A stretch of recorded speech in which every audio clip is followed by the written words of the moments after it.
민트 오디오북.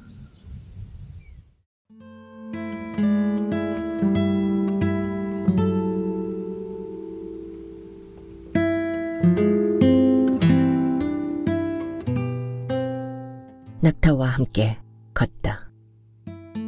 김태환.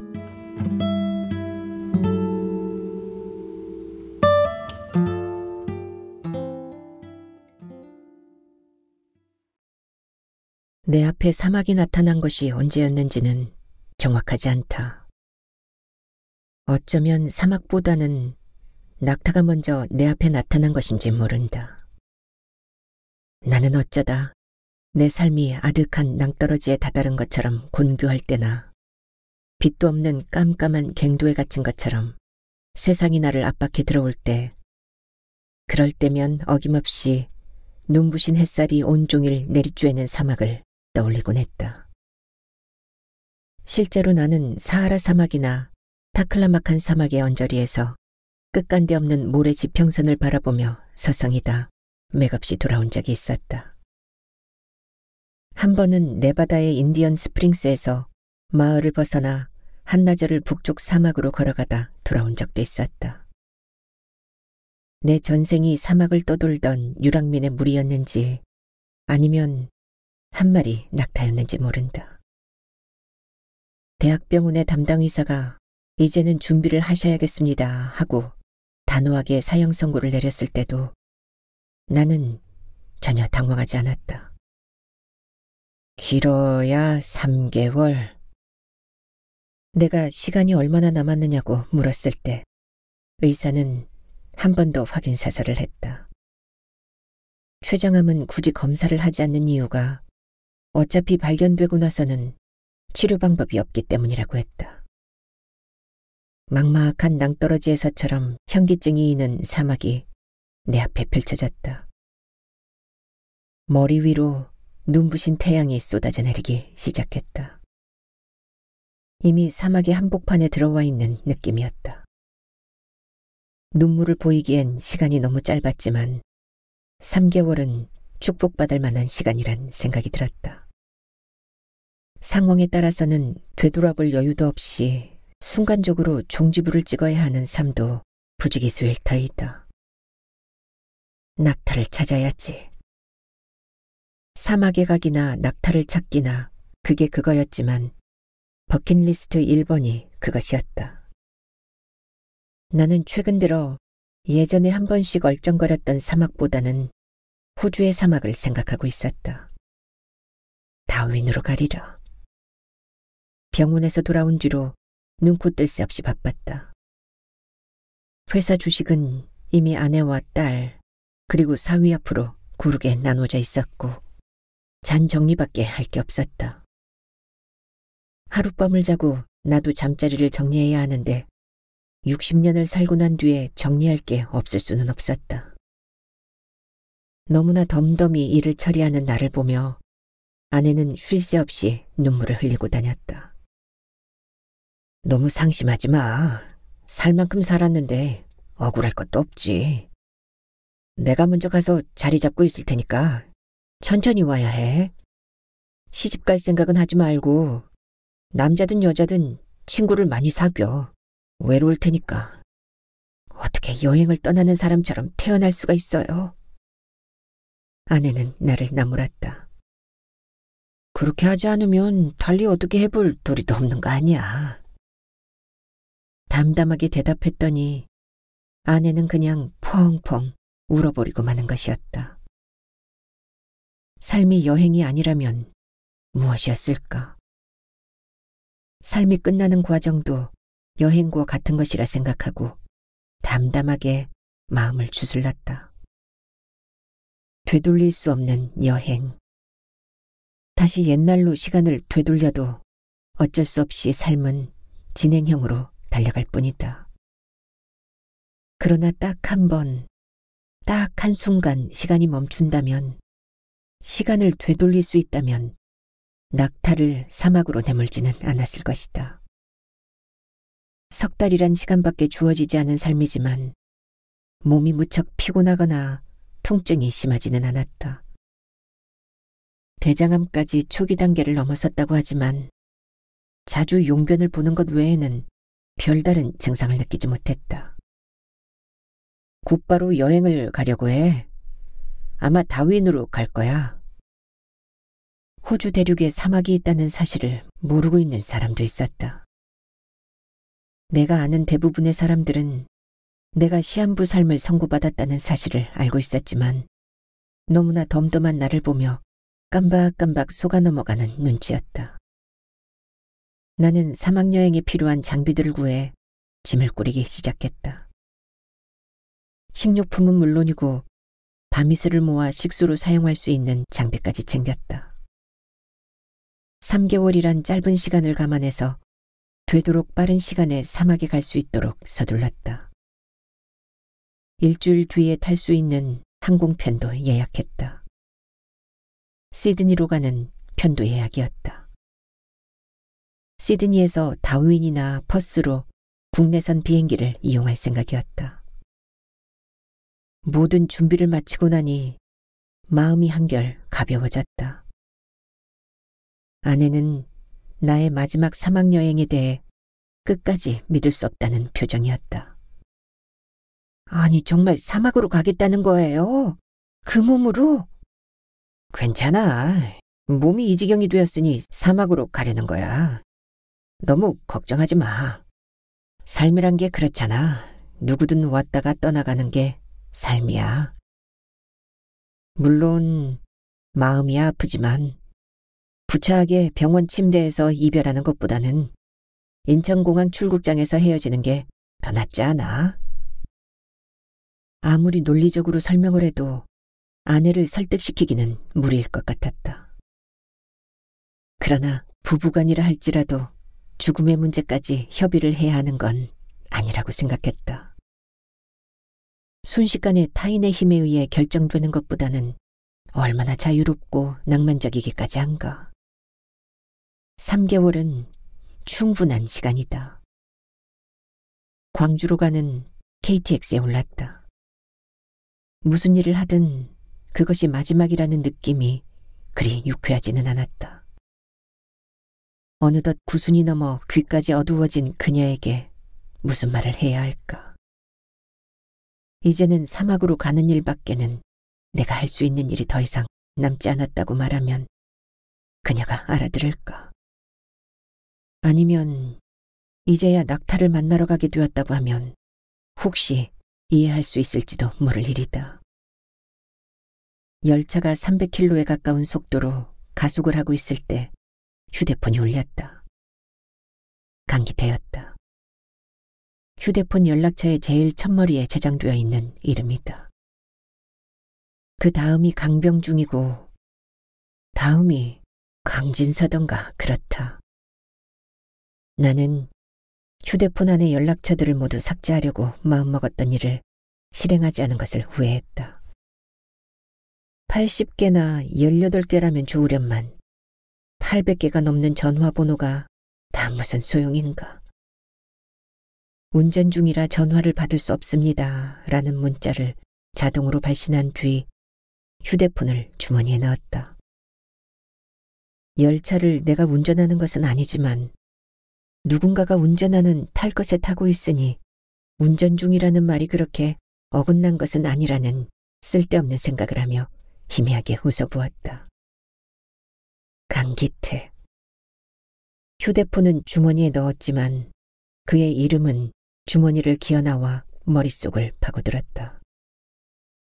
지금의 내 입장을 헤아리지 못한 채 주말에 골프나 치러 가자는 전화를 했는지도 모른다.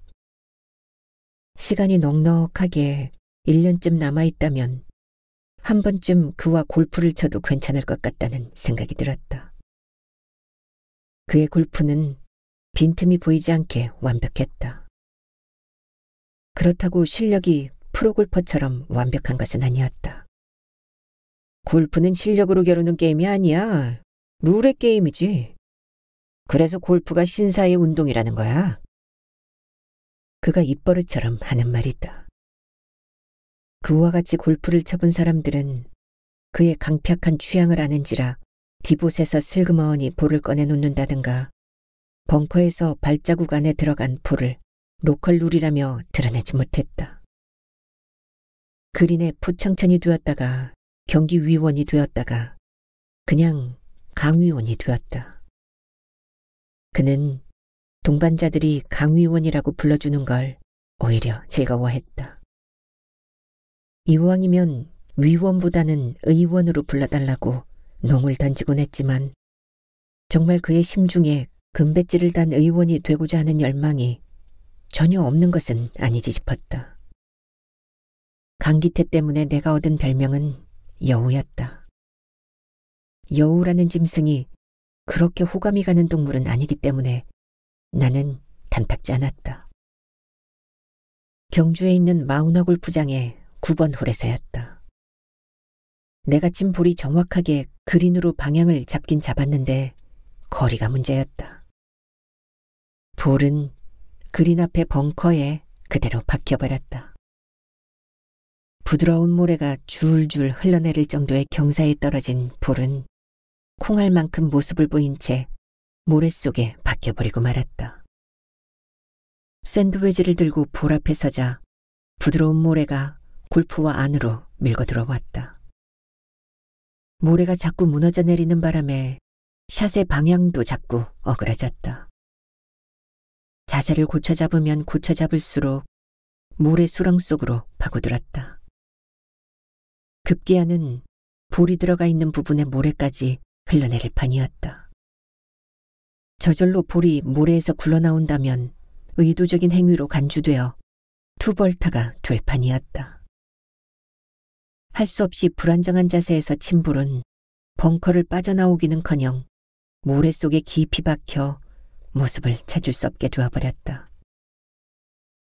나는 볼이 있음직한 지점을 몇 번인가 두들겨 팼고 끝까지 볼을 탈출시키고 나왔을 때는 벙커 안이 아수라장이 되어 있었다. 그때부터 내 별명은 모래를 파헤치는 사막여우가 되고 말았다. 희끗한 그림자 하나가 등 뒤에서 어른거린다고 느낀 것은 광주역에서 내려 충장로 쪽으로 달리는 택시 안에서였다. 도로변의 높은 건물 유리창에 부딪혔다 튀어나오는 햇빛 때문인지도 모를 일이었다. 도시는 한때의 어두운 기억을 감춘 채 밝게 빛나고 있었다. 택시를 전남여고 정문 앞에서 세운 뒤 학교 담장을 끼고 동계천로를 걸었다. 큰 길에서 멀어질수록 변화를 거부하는 고집스런 노인처럼 옛날의 모습을 간직하고 있는 낡은 집들이 나타났다. 몇몇 건물들은 정말로 30여 년의 세월이 그냥 비껴 지나간 것처럼 변화를 거부하고 그 자리에 꼼짝없이 서 있었다. 낙타의 발자국 소리인지 군홧발 자국 소리인지 우르르 몰려가는 발자국 소리가 낡은 건물의 푸른색 대문 안쪽에 숨어있다 뛰쳐나올 것 같았다. 푸른색 페인트가 칠해진 철제 대문들과 회백색의 벽돌 담장들, 그리고 담 너머에서 밖을 내다보고 있는 장미 덩굴들도 예전과 같은 모습이었다. 마치 누군가를 기다리는 모습으로 보였다. 낙타가 살던 집은 골목이 막다른 곳에 닿은 오른쪽 끝집이었다. 그날 낙타가 푸른 페인트 칠이 듬성듬성 벗겨진 대문을 열고 밖으로 나오지 않았다면 이 골목에 다시 찾아오는 일은 결코 일어나지 않았을 것이다. 내가 발포 명령을 받았었는가는 정확하게 대답할 수 없다. 실타는 이미 지급된 상황이었고 사태가 점점 더 험악하게 돌아가니 위험한 상황에선 쏘아도 좋다고 했다. 강기태와 나는 한때의 학생들을 추격해 막다른 골목까지 몰고 갔다. 의도적인 것은 아니었는데 학생들이 길을 잘못 선택한 것이었다. 골목이 끝나는 지점엔 양쪽으로 대문이 2개 있었다. 두 집 모두 대문이 굳게 닫혀 있어 학생들은 더 이상 물러설 곳이 없었다. 다급해진 여학생이 왼쪽 집 대문을 세차게 두드렸지만 응답하지 않았다. 낙타가 나타난 것은 바로 그때였다. 오른쪽 대문이 무거운 금속성을 울리며 열리고 심한 척추 측만증으로 산처럼 등이 굽은 녀석이 나타났다. 뭐야? 날카로운 고함 소리가 다급한 골목에 울려 퍼졌다. 턱까지 흘러내리는 장발머리가 반쯤 얼굴을 가리고 있었는데 눈빛이 매서워 보였다. 강기태와 나는 단둘이었고 쫓기는 학생들은 6명이었다. 낙타가 힘의 균형을 파악하지 못한 것 같았다. 우리는 실탄을 장전한 총 끝에 착검까지 하고 있었고 학생들은 맨손이었다. 낙타가 몽둥이를 들고 내게로 돌진해 들어왔다. 너무나 순식간이어서 방어를 한다는 생각보다는 뒤로 상체를 뺐는데 미처 벗어나지 못한 몽둥이 끝에 어깨를 맞고 말았다. 쇄골이 부서지며 바로 그 자리에 주저앉고 말았다. 그러나 녀석이 휘둘렀던 몽둥이를 거둬들이기 전 강기태의 착검이 녀석의 복부를 밀고 들어갔다. 나는 바닥에 쓰러진 상태였는데 눈앞에서 벌어지고 있는 상황이 슬로우 모션으로 일어나고 있는 것 같은 착각이 들었다. 당. 총성은 정확하게 한 발이었다. 극한 통증을 참아내며 쓰러져 있던 내가 그때 위험한 상황이라고 판단했는지 알 수 없는 노릇이었다. 대검에 찔린 녀석이 흐엉 하고 내지르는 비명소리까지 들었는데도 나는 방아쇠를 당기고 말았다. 다시는 되돌릴 수 없는 도시를 울린 첫 번째 총소리였다.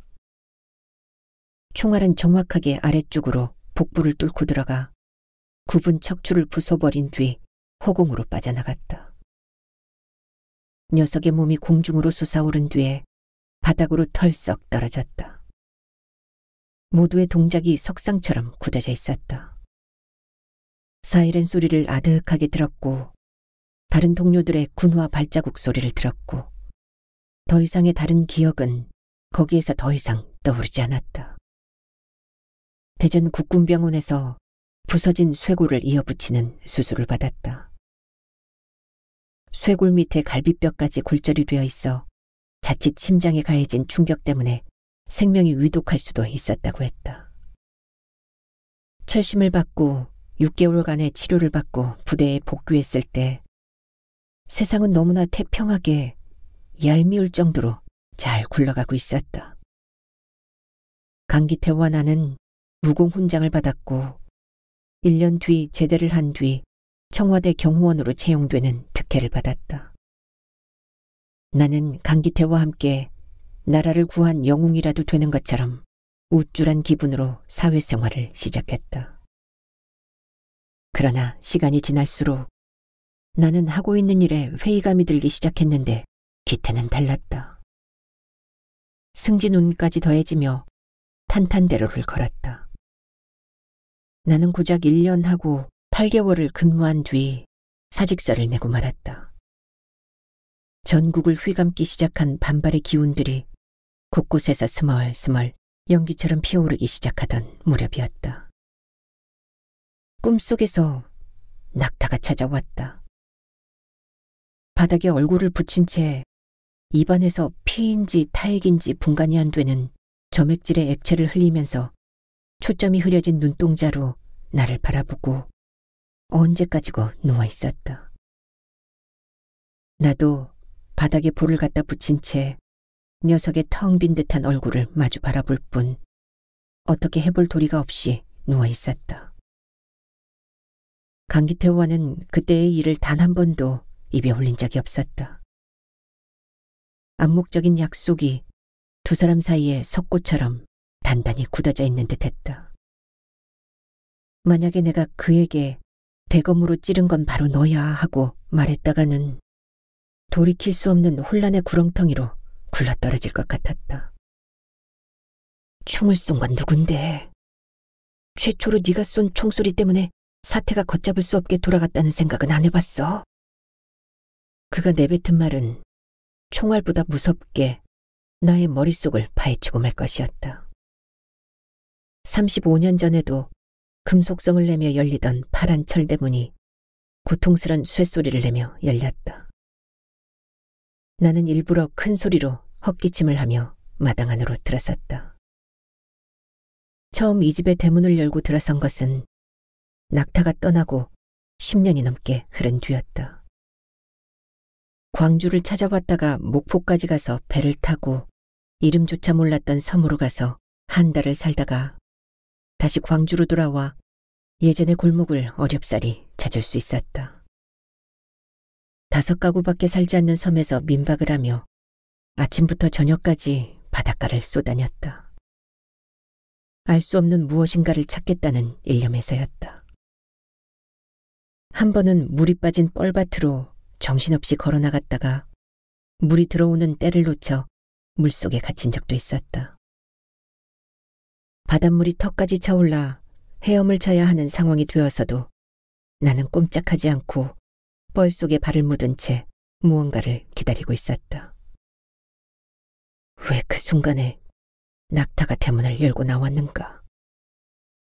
전생의 인연이라면 도대체 그와 나는 어떤 인연으로 엮여 있는가? 나는 정말 최초의 발포자로 역사의 심판을 받아야 마땅한 대역죄인인가? 의문만 꼬리에 꼬리를 물고 일어나는 가운데 바닷물은 이미 얼굴까지 덮어버렸다. 대답은 들리지 않고 참았던 숨이 차올랐다. 이렇게 죽어서는 해답을 찾을 수 없다는 생각이 든 순간 탈출하려고 마음을 먹었다. 발에 힘을 주어 바닥을 찾는데 꼼짝도 하지 않았다. 다시 한번 팔을 휘저으며 바닥을 찾는데 역시 꼼짝도 할 수 없었다. 이제는 여기서 내 삶이 끝나는구나 생각하고 있는데 누군가가 머리카락을 움켜쥐었다. 뻘 속에 박혀있던 발이 슬쩍 뽑혀져 올라왔다. 민박집 아저씨였다. 어쩌자고 이렇게 멀리까지 나왔습니까? 내가 아까부터 보고 있었으니 망정이지. 나는 다음 날 배를 타고 목포로 나와 광주행 버스를 탔다. 10년 전에 그 혼란스럽던 거리는 변하긴 했지만 막다른 골목집을 찾기는 그리 어렵지 않았다. 10년이라는 세월이 흘렀는데도 골목에선 여전히 피냄새가 진동하는 것 같았다. 아니, 피냄새라기보다는 화약 냄새를 맡았던 것 같다. 낙타의 집엔 어머니가 혼자 살고 있었다.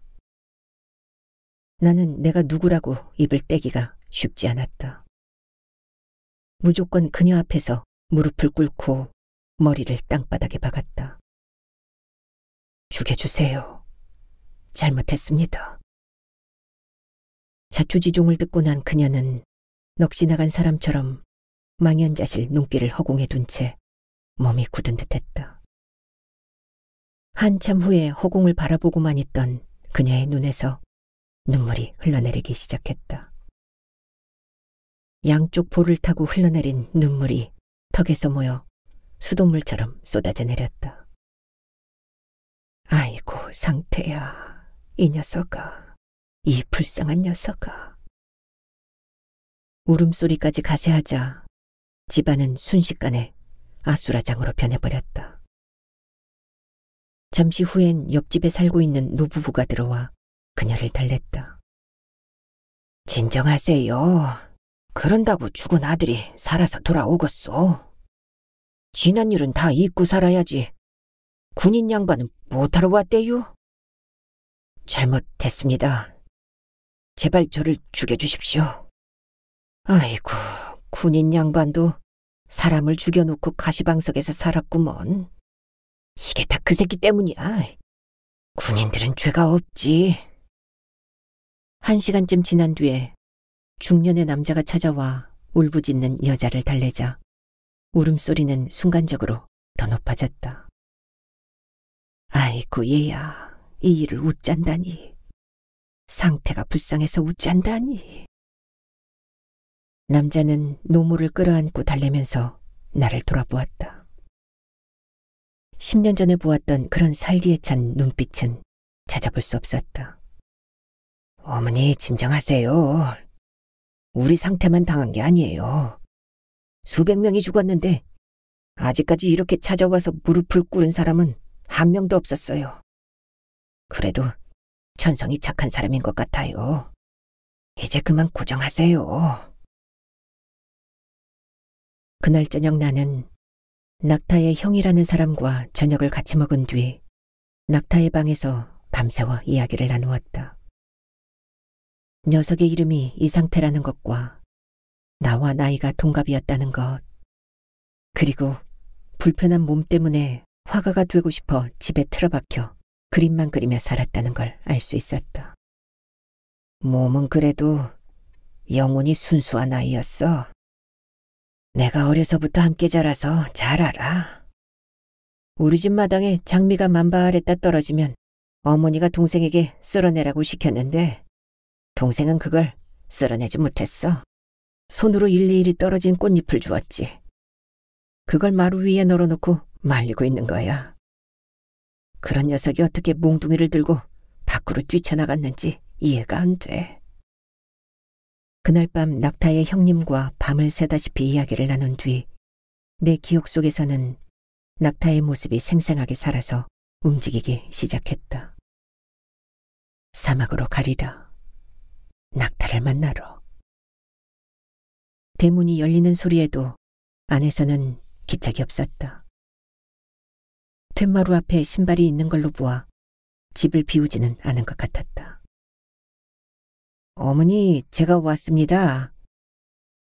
안에서 장기침 소리가 들리더니 미닫이 문이 아주 천천히 열리기 시작했다. 낮잠을 자다 일어났는지 부스스한 얼굴이 나타났다. 지난 가을에 보았던 모습과는 전혀 딴판이었다. 마술에 걸려 갑자기 할머니가 되어버린 여인을 보고 있는 느낌이 들었다. 그 사이 염색약으로 감추어 놓았던 흰머리가 자라올라 백발의 할머니로 모습이 바뀌어 있었다. 아니, 이게 누구야? 상태가 왔니? 어제는 네 형이 왔다 갔더니만 오늘은 네가 웬일이냐? 그래, 애들은 잘 크고? 가슴 한쪽이 찌릿해지며 눈시울이 뜨거워졌다. 새삼 자식이 죽으면 가슴에 묻는다는 말이 그런 것이 아니란 생각이 들었다. 처음 이 집을 찾아와서 무릎을 꿇고 용서를 빈 다음 죽은 상태를 대신해서 아들 노릇을 하겠다던 말을 아직도 가슴 한구석에 담아두고 있었던 게 분명했다. 머리카락에 염색약이 빠져나가듯 이제는 조각난 기억들만 그녀의 머릿속에서 마구 뒤엉켜 있는 것 같았다. 네, 엄니가 보고 싶어서 왔죠. 당분간 못 올 것 같아서요. 왜, 어디 가냐? 해외로 발령이 났어요. 호주요. 얼마나? 아주 오래요. 눈물이 났다. 죽은 자보다는 살아있는 자가 더 고통을 받고 있다는 생각을 지울 수 없었다. 그녀에게 물어보지도 않고 자연스럽게 녀석의 방문을 열고 들어갔다. 방 안은 주인이 오늘 아침에 출근을 하고 비워놓은 것처럼 정갈하게 정돈되어 있었다. 이 방 안에선 35년이란 시간이 어떻게 흘러갔는지 가늠하기 힘들었다. 벽에 붙여놓은 어린 왕자는 예전이나 지금이나 여전히 우수에 잠긴 시선으로 발밑을 내려다보고 있었다. 책상 위에 놓여있는 스케치북을 펼쳐보았다. 망토를 두른 어린 왕자가 첫 장에 그려져 있고 다음 장엔 커다란 장미 한 송이가 그려져 있었다. 여우와 바오밤 나무와 코끼리를 삼킨 보아뱀의 그림들이 차례차례 나타났다. 마지막 장에 사막 그림이 있었다. 해가 기울기 시작하는 사막인지 모래의 음영이 선명하게 그려져 있고 맨 아래에 사막으로 가리라 여우를 만나러 라고 쓴 글씨가 있었다. 나는 마지막 그림을 스케치북에서 떼어내 작은 크기로 접어 주머니 안쪽에 넣었다. 마지막 저녁 햇살이 골목 안의 회색 담장을 쓰다듬고 있었다. 35년 전의 아수라장은 기억 저편의 스케치북 속에서나 존재하는 잊혀가는 이야기에 불과할지도 모른다. 그러나 골목을 걸어 나오며 아득한 저편에서 걸어오는 군화 소리가 들리는 듯했다. 휴대폰을 꺼내 강기태에게 전화를 걸었다. 신호음이 세 번째 울리기도 전에 통화가 연결되었다. 가까운 곳에 있는 줄 알고 있어. 이제 숨을 필요가 뭐 있겠어. 어디 가서 저녁이나 같이 먹지? 강기태와 나는 35년 전에 함께 뛰어가던 골목길을 거꾸로 걸어 나왔다. 전남요고 옆 골목을 지나 금남로로 접어들었다.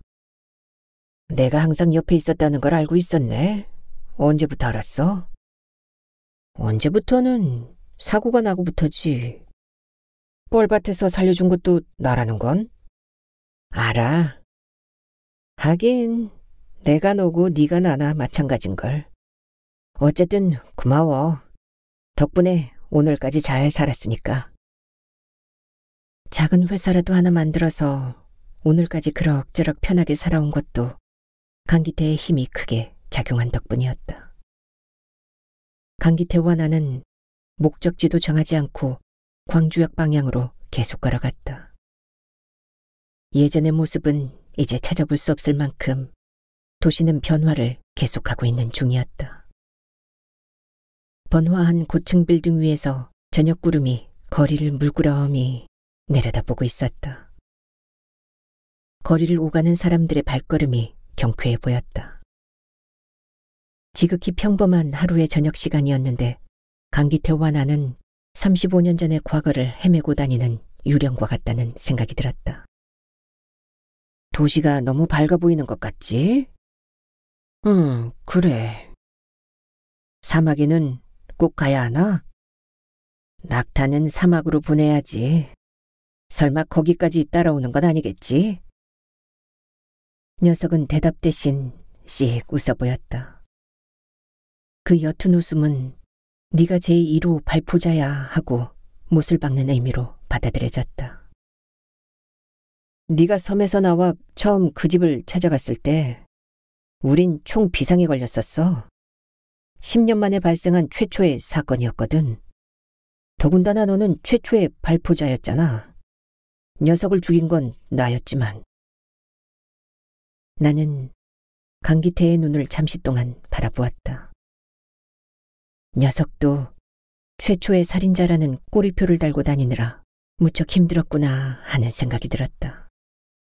다행이었던 것은 아직까지도 녀석이 피해자로 등록이 안 되어 있다는 사실이야. 그의 형이 결정한 일인 것 같은데 시체는 병원에도 가지 않고 그냥 공동묘지에 안장이 되었어.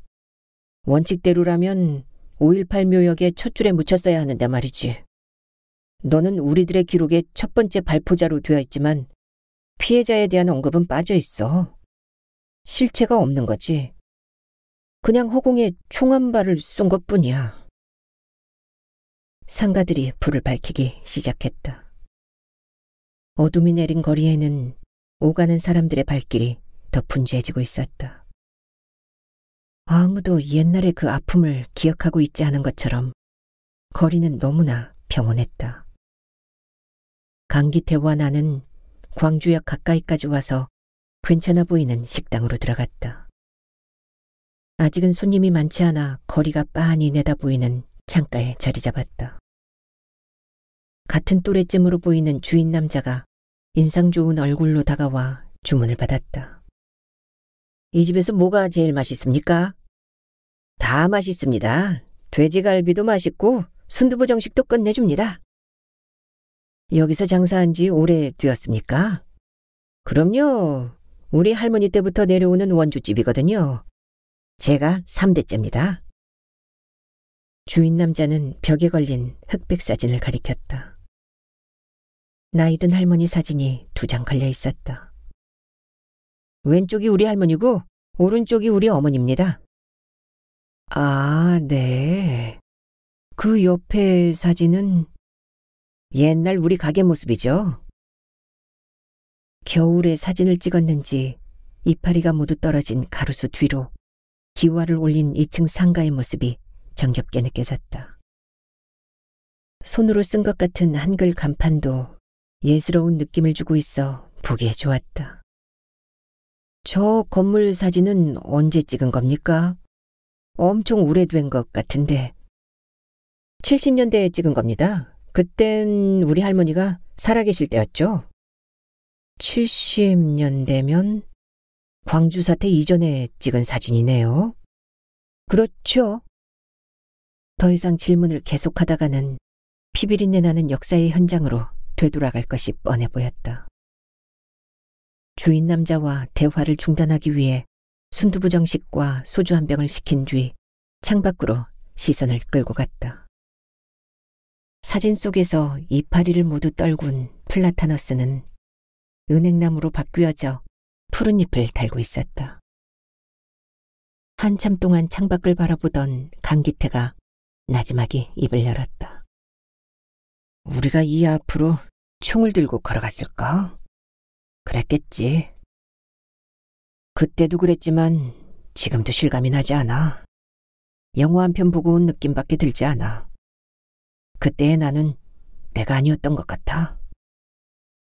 하긴 우린 군인이었으니까. 어두운 창밖을 내다보니 유령처럼 어두운 그림자가 열을 지어 행군하는 모습이 보이는 듯한 착각이 들었다. 형태가 없는 유령 같은 존재가 그 당시의 군인들이었다 해도 왜 하필이면 과거의 내가 거기에 줄을 맞추어 서 있는 것인가. 첫 번째 방아쇠를 당긴 것이 어째서 나이며 그 총알이 관통시킨 게 척추측만증 환자인 동갑내기 청년이란 말인가. 그냥 잊어버린 듯이 가슴속에 묻어두고 사는 게 좋아. 나를 위해서도 모두를 위해서도. 힘들면 말이야. 정말 힘이 들면 언플레이블을 선언해버리는 거지. 무례를 온통 다 헤집어 놓고 사막여우가 되는 건 어리석은 짓이야. 언플레이블이라고? 그린의 심판관으로 불리는 그의 이미지가 새삼스럽게 떠올랐다. 골프는 룰의 게임이라고 자주 이야기하던 그의 말이 떠올랐다. 게임 중에 숲속으로 날아간 볼을 찾아내었는데 도저히 치고 나올 가능성이 낮아 보일 때는 그냥 볼을 발로 밟아놓고 로스트볼로 처리하는 것이 낫다고 했다. 그건 편법이긴 하지만 룰을 어기는 것은 아니라고 했다. 룰과 양심의 문제는 다른 것이라고 했다. 지금 몸은 어때? 가기 전에 골프 한 게임하고 갈 수는 있겠나? 글쎄, 그게 될 것 같지 않아. 석 달이라고 했나? 아쉽긴 하지만 시간은 넉넉하지. 통보도 없이 갑작스레 헤어지는 것보다는 얼마나 여유가 있고 좋아. 안 그래? 녀석의 양쪽 눈에 눈물방울이 가득 고여있어 금방이라도 굴러내릴 것 같았다. 방금 전에 낙타의 방에서 보았던 어린 왕자의 눈빛이 저랬었다는 생각이 들었다. 요즘은 공항에서 눈물을 흘리며 이별하는 풍경을 쉽게 볼 수 없다. 외국으로 간다고 해도 예전에 기차를 타고 국내 여행을 하는 것보다 쉬워진 덕분이다. 떠나기 며칠 전부터 인사를 나눌 만한 사람들은 전부 찾아보았다. 다시는 돌아오지 않을 것이라는 인사에도 크게 당황하는 사람은 없었다.